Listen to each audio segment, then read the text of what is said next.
Le service spirituel, la vision, la vocation, la glorification n'ont pas d'existence en dehors de Christ. Ce ne sont pas des choses en tant que telles. Elles ne peuvent être obtenues si ce n'est dans la personne du Seigneur Jésus. Pour beaucoup, le salut est comme une chose.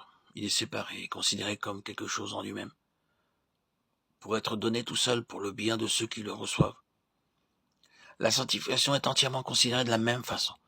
Si souvent nous pensons au salut et à la sanctification en relation avec les personnes concernées, et donc à quelque chose pour eux.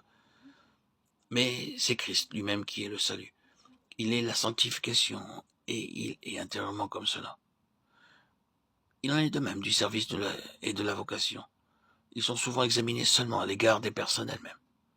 Sauver pour servir est uniquement une partie de la vérité.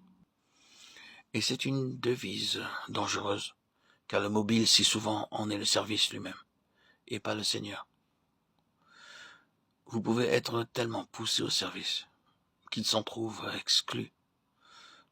Nous avons séparé la chose de la personne et nous découvrons que nous sommes empoignés et accaparés par les demandes du service. Cela devient la commande du service et à la fin cela nous brise. De plus, lorsque le service devient dur et difficile, nous disons que nous voulons l'abandonner, que nous voulons démissionner, montrant par conséquent que nous avons séparé le service de la personne et que nous avons été occupés jour après jour avec la chose, l'œuvre, et pas avec le Seigneur lui-même. Et de même avec la glorification. Oui, cela nous émeut, nous aimons chanter des hymnes au sujet de notre glorification. Mais Dieu a en vue qu'elle commence maintenant, et elle doit commencer maintenant. Qu'est-ce que la glorification? C'est la pleine manifestation de Jésus-Christ en nous. Dieu considère le salut, la sanctification, la vocation, le service, la glorification comme liés à son Fils, et sans valeur en dehors de lui. Il est le salut. Il est la sanctification. Le salut et la sanctification sont souvent présentés aux gens comme des choses à recevoir pour leur bien, l'objectif étant pour eux de profiter de quelque chose reçu. Souvent, c'est le salut pour l'intérêt du salut. Dieu n'a pas sauvé une seule âme pour l'intérêt du salut. Dieu ne considère pas le salut comme une fin en soi, mais pour l'intérêt du Sauveur, pour la gloire de son Fils. Ce n'est pas le salut qui est en vue, mais le Sauveur.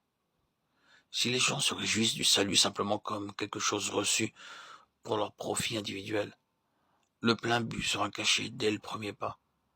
N'est-ce pas cela la cause de l'arrêt et de la paralysie?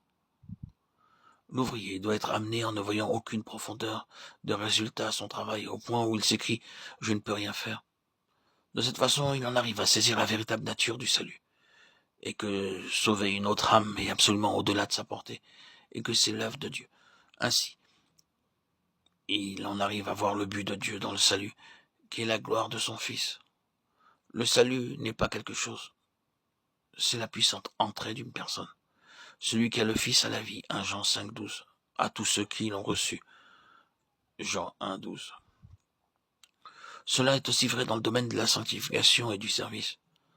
Tout service qui n'est pas accompli sur le fondement de Christ, demeurant en nous comme l'ouvrier, ne peut pas accomplir le dessein de Dieu, car seul le Seigneur Jésus, par son Esprit, peut faire l'œuvre de Dieu. Oui, vous avez été appelé à être serviteur dans un service que vous ne pourrez jamais accomplir. Le service est d'amener le Seigneur Jésus en vue à tout service qui ne respecte pas cela. N'est pas le service du Saint-Esprit, mais le service de l'homme qui n'accomplit pas les desseins de Dieu. Cela sera éprouvé par le feu et sera montré sans valeur. Le christianisme n'est pas une doctrine, ni la vérité en tant que vérité, mais la connaissance d'une personne. C'est connaître le Seigneur Jésus.